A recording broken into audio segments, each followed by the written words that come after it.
સ્વાધ્યાય 8.1 માં પ્રશ્ન નંબર 5 આપણે જોઈશું.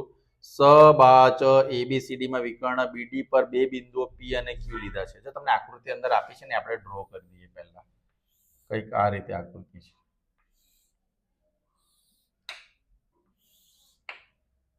પછી અહીંયા એ નામ આપ્યું છે, અહીંયા બી છે, સી છે અને એમ કીધું છે અહીંયા ક્યુ, અહીંયા પોઈન્ટ છે પી.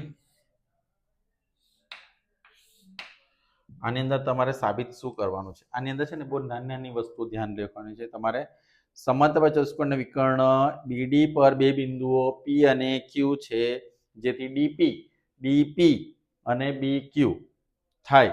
એપીડી તમારે પહેલા એપીડી એટલે આ ત્રિકોણ છે, ધ્યાનથી જોજો. અને બીજું કયું ત્રિકોણ લેવાનું છે? સીક્યુબી.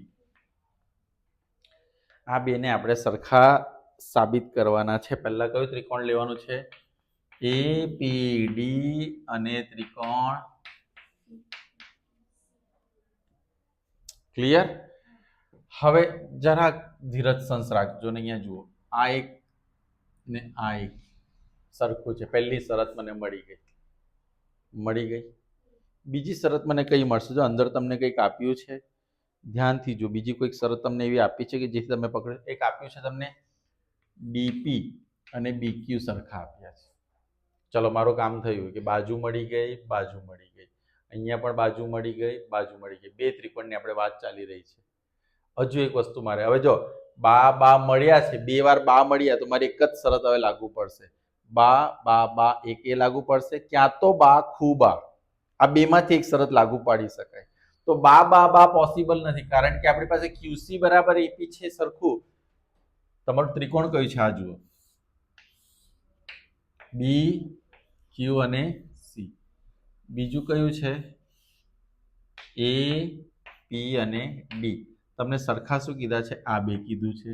બીજું સરખું શું કીધું આપણે? બીસી, એટલે બીસી અને શું છે? એડી.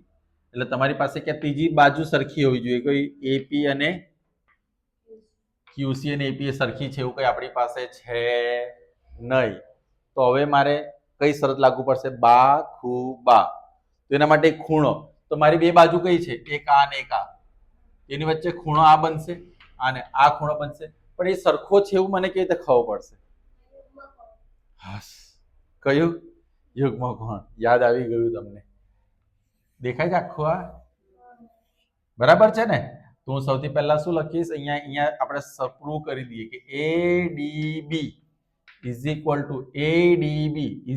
ટુ ડીબી શું છે? યુગ્મ કોણ. કેમ યુગ્મ કોણ છે? કે એડી સમાંતર શું છે તમારી પાસે? બીસી છે. ક્લિયર થયું?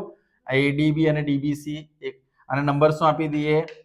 હવે આપણે આ બે ત્રિકોણની વાર્તા આપણે કરી શકીશું. કઈ રીતે? શું સરખું છે? કે ભાઈ ત્રિકોણ એપીડી અને સીક્યુબી માં શું સરખું આવે છે? બીસી બરાબર એડી.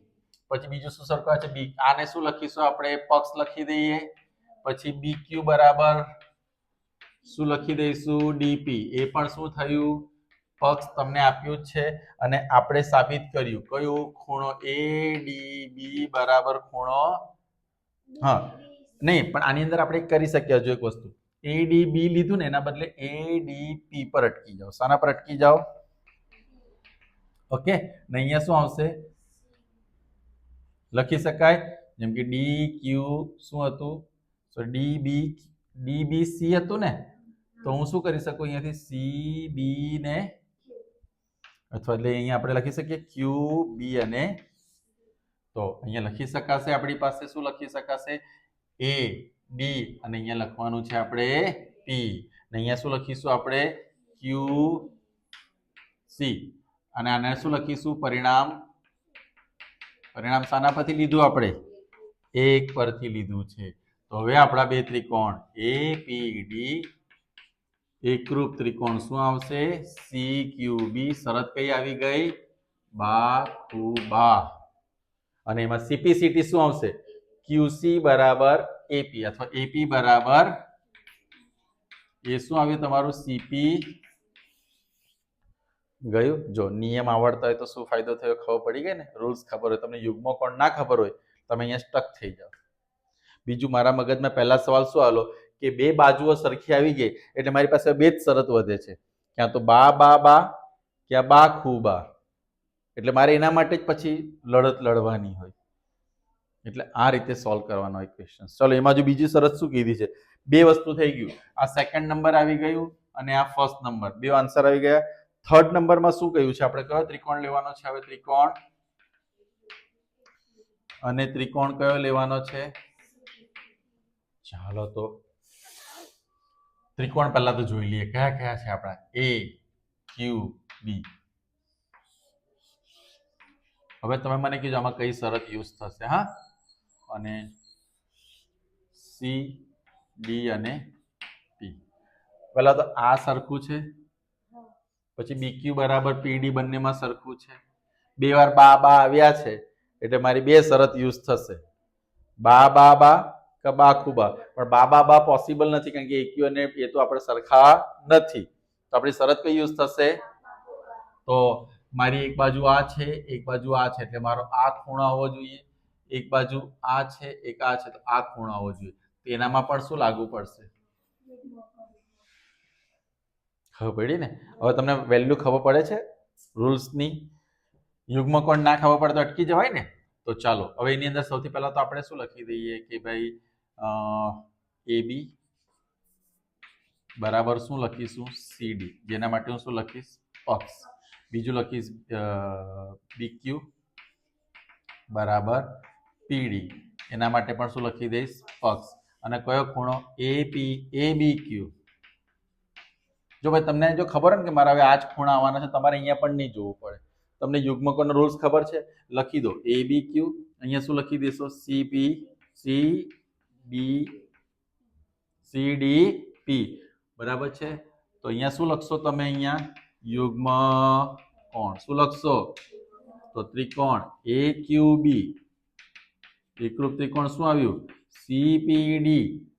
તો તમે શું લખશો બીજું? અહીંયા બા ખૂબા લખ્યું. તો સીપીસીટી મને હવે આવડી જશે. EQ બરાબર પીસી. આ મારા માટે શું થશે? સીપી. ચાલો તો જેમાં પહેલો નંબર આવી ગયો, બીજો આવી ગયો, ત્રીજો આવી ગયો અને ઓકે. હવે મારે લેવાનું છે એ પી સી ક્યુ સબા ચ છે. એ કેવી રીતે લઈશું બોલો?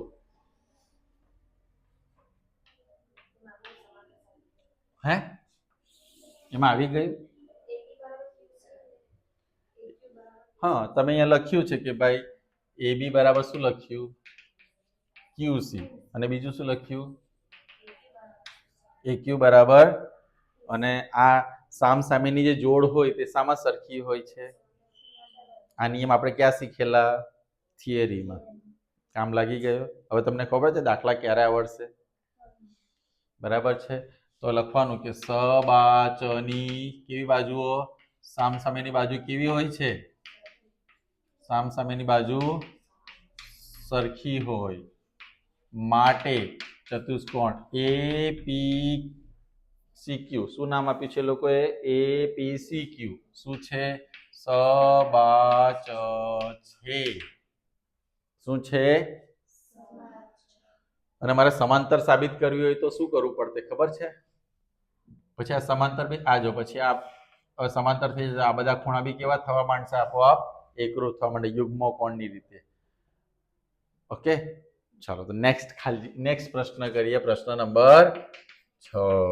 બધાને ખબર પડી ગઈ? તો આ દાખલાની અંદર પણ ત્રિકોણનો જ ઉપયોગ કરવાનો છે એટલે તમને આવડશે એવું fill in the blank. A B C અને ડી.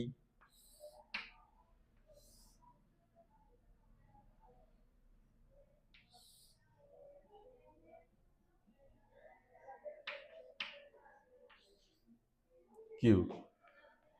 બરાબર. ચાલો હવે તમે રકમ વાંચો.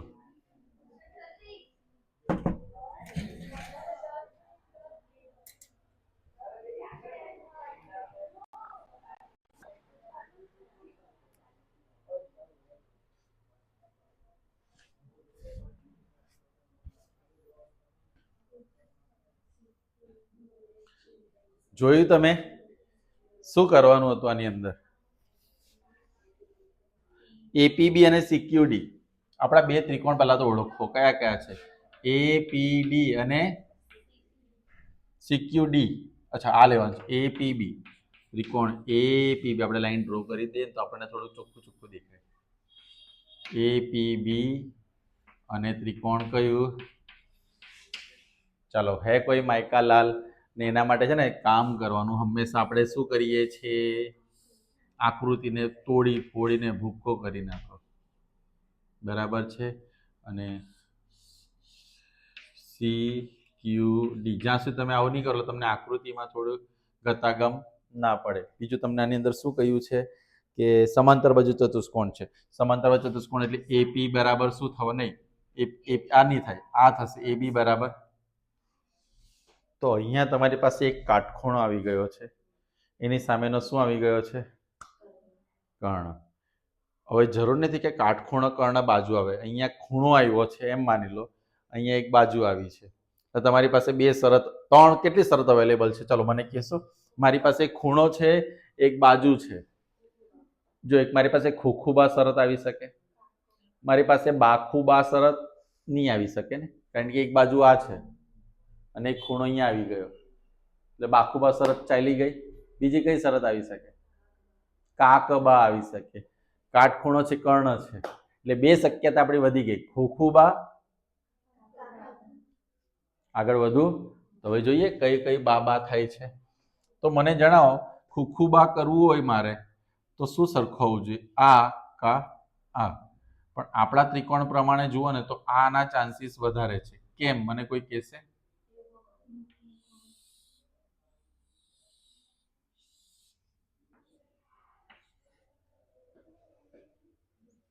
ગયું શું છે?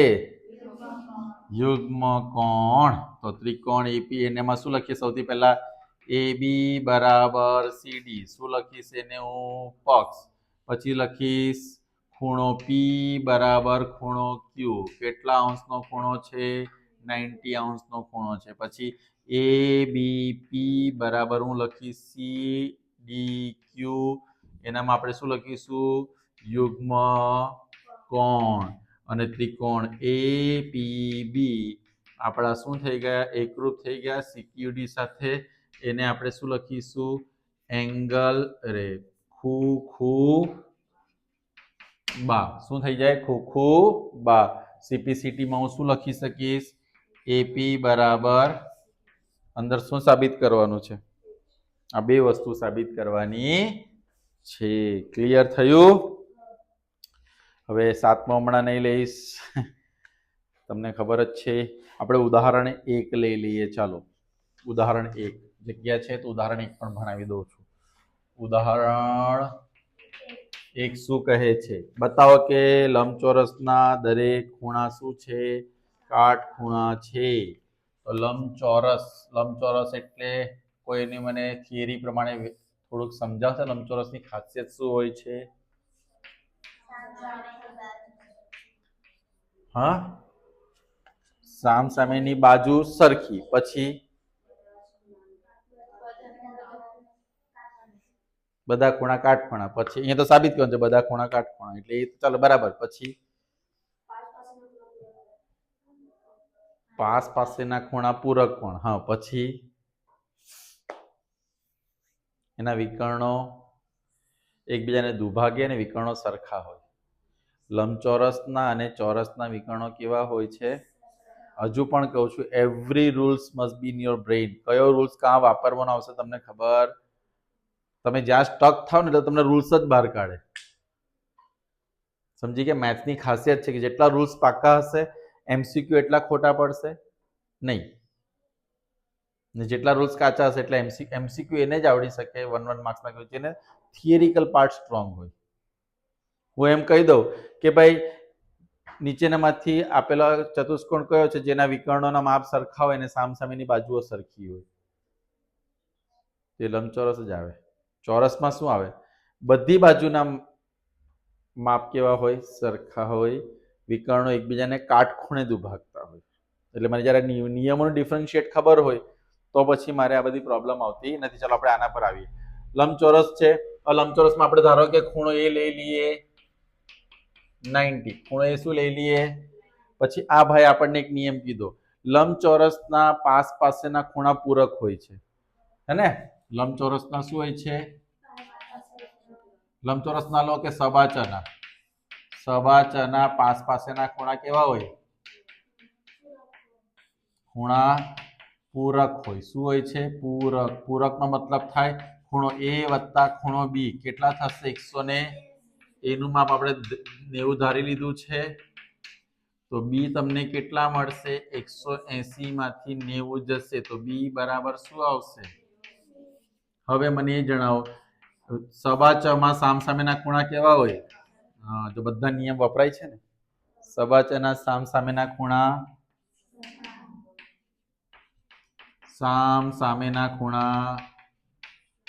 ખૂણા કેવા હોય છે? સરખા.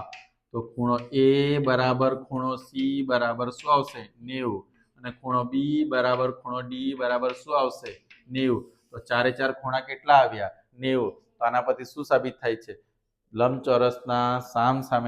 લંબચોરસના બધા ખૂણા કેવા હોય છે? 90 અંશના હોય છે. કેવા હોય છે? 90 અંશના. ઉદાહરણ 2 તમારે જાતે કરવાનું છે.